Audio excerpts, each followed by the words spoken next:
데살로니가전서 또한 당시의 편지 관습에 따라 편지, 서두가 발신인, 수신인, 문안 인사 순서로 배열되어 있습니다. 편지의 발신인은 바울과 실로아노와 디모데입니다. 바울은 다른 서신들에서 보통 자신을 사도라고 소개하고 있지만 이 편지에서는 생략되어 있습니다. 여기서 바울이 사도라는 자신의 칭호를 언급하지 않는 이유는 바울과 데살로니가 교인들 사이의 관계가 대단히 공고하여 그들은 바울의 사도권을 전혀 의심하지 않고 당연한 것으로 받아들였기 때문일 것입니다. 바울이 자신과 함께 공동 발신인으로 실로아노와 디모데를 거론하고 있는데 이는 이들이 편지의 공동 저자였기 때문이 아니라 데살로니가 교회가 세워지고 발전하게 되는데 이 둘이 바울을 도와서 중요한 역할을 감당했기 때문일 것입니다. 실로아노는 바울이 데살로니가 교회를 설립할 때 일익을 담당했습니다. 그리고 디모데는 교회가 어려움에 처해 있을 때 바울을 도와 교회가 든든히 서가는데 일조했습니다. 편지 수신인은 데살로니가에 있는 교회입니다. 데살로니가는 테살리의 승리란 뜻으로 주전 315년 마게도냐 왕국의 수도로 창건되었습니다. 이 도시는 에게해 북쪽의 가장 빼어난 천연 항구 중 하나로 비아 에그나티아라는 로마의 중요한 군사도로 상에 위치해 있었습니다. 그리하여 주후 146년 로마가 데살로니가를 점령한 이래로 로마로부터 마게도냐 지방의 수도로 정해져서 경제적으로 번창하는 동시에 상당한 자치권을 누리고 있었습니다. 이러한 이유로 인해 데살로니가인들은 로마에 매우 우호적이었으며 이 도시에서 로마 황제 숭배가 성행하였습니다. 데살로니가는 제국 숭배 사상 이외에도 헬라의 주신 디오니소스를 섬기는 성적으로 문란한 신비 종교를 비롯하여 여러 종교가 혼합되어 있는 다신교 사회였습니다. 바울 당시의 인구는 약 10만 명이었으며 지금도 그리스의 수도 아테네에 이어 인구 약 200만 명의 그리스 제2의 도시입니다. 이 데살로니가는 다수의 유대인이 거주하면서 회당 등이 있었던 거점 도시였습니다. 이 중요한 도시에 세워진 교회의 바울은 하나님의 은혜와 평강을 구하는 인사를 건넵니다.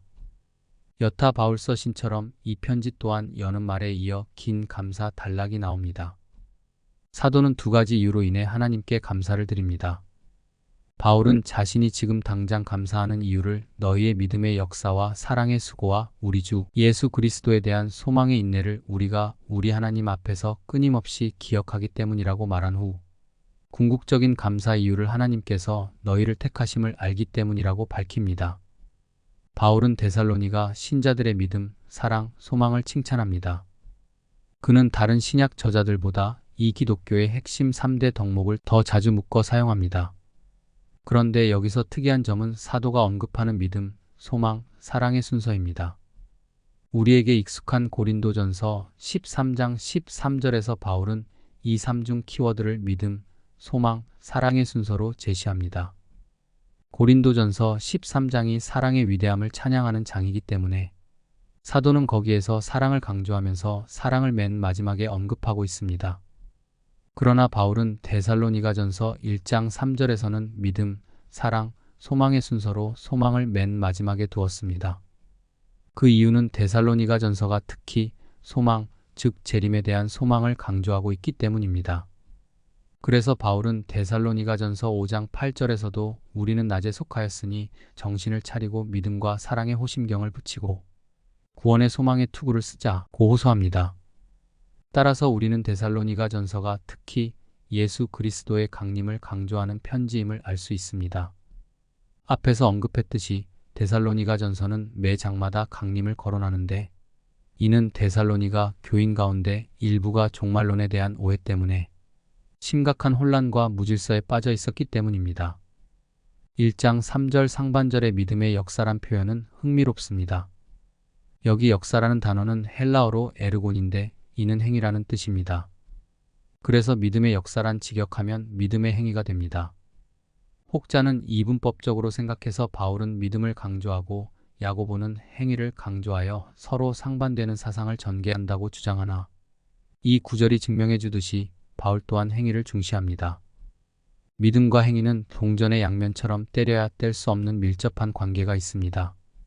우리는 믿음으로 구원받지만 참된 믿음은 행위로 나타나야 합니다. 입으로는 믿는다고 말하면서 외적인 열매인 행위가 없으면 그 믿음은 거짓입니다. 믿음은 반드시 행위가 수반되어야 합니다. 1장 3절 중반절의 사랑의 수고란 사랑은 수고, 섬김, 봉사, 헌신을 동반한다는 의미입니다. 하나님과 이웃을 위한 섬김과 봉사가 있어야지 말과 혀로만 사랑한다고 하는 것은 진정한 사랑이 아닙니다. 1장 3절 하반절의 소망의 인내란 청산과부가 남의 이목 때문에 억지로 참는 유교적 인고가 아니라 그리스도께서 다시 오신다는 재림에 대한 분명한 소망 때문에 참고 기다리는 것을 말합니다. 데살로니가 교인들이 믿음의 역사와 사랑의 수고와 소망의 인내를 통해 보여준 거룩한 삶의 배후에는 그들을 당신의 자녀로 택하신 하나님께서 계셨습니다. 따라서 데살로니가 교인들의 역사, 수고, 인내의 행위들은 궁극적으로는 인간적 성취물이 아닌 하나님께서 주신 선물인 믿음, 소망, 사랑에서 비롯된 것이었기에 사도는 교인들이 아닌 하나님께 최종 감사를 돌리는 것입니다. 이어지는 절들 속에서 바울은 부연해서 추가적인 감사 이유를 3가지 더 제시합니다. 먼저 사도는 데살로니가 교인들이 모범적인 삶을 살았기 때문에 감사했습니다. 그들은 바울로부터 주의 말씀을 환난 중에도 기쁨으로 받았습니다. 그리고 바울이 주님을 본받았듯이 데살로니가 교인들도 바울을 본받았습니다. 그 결과 다른 교회들의 모델이 되었습니다. 주님을 본받는 자가 되면 차례로 사람들이 그를 본받으려고 합니다. 이어서 바울은 데살로니가 교인들이 왕성히 선교 활동을 했기 때문에 감사했습니다. 데살로니가 교인들의 적극적인 선교 활동으로 인해 주의 말씀이 마게도냐와 아가야, 즉 그리스 반도 전역에 울려 퍼져나갔습니다. 8절 상반절에 주의 말씀이 너희에게로부터 마게도냐와 아가야에 들린다고 했는데 여기 들리다는 말은 헬라어로 엑세케타이입니다. 이는 메아리를 뜻하는 에코와 동족어로 데살로니가 교인들이 전한 주의 말씀이 계속해서 메아리치며 울려 퍼지고 있는 상황을 묘사합니다. 우리가 전해 들은 말씀은 고인 물처럼 우리 심령 안에만 머물러 있어서는 안 됩니다. 우리가 깨닫고 경험하고 맛보고 누리는 생명의 말씀은 여기 데살로니가 교인들이 그랬듯이 우리를 통해 이웃에게 흘러가야 합니다. 그래서 죽어가는 심령들이 곳곳에서 불일듯이 소생하는 역사가 일어나야 합니다. 셋째, 바울은 데살로니가 교인들이 회심했기 때문에 감사했습니다. 이들의 회심은 과거, 현재, 미래의 3단계로 구성되었습니다. 데살로니가 교인들은 이전에 그들이 섬겼던 우상으로부터 돌이켰습니다. 그리고 지금 참 신이신 하나님을 적극적으로 섬깁니다. 그리고 장차 오실 그리스도를 인내하며 기다립니다. 그리스도를 기다리는 것은 윤리적인 함축을 내포합니다. 파루시아를 고대하는 신부는 거룩한 삶을 살면서 신랑을 맞이할 준비를 해야 합니다. 이제 1장을 마무리하면서 간단히 핵심만 요약해 보겠습니다. 1장의 제목은 2글자로 하면 강림입니다. 그리고 1장의 키워드를 또 2글자로 하면 소망입니다. 그러므로 이 둘을 하나로 묶어 강림을 소망한다라고 한 문장을 기억하세요.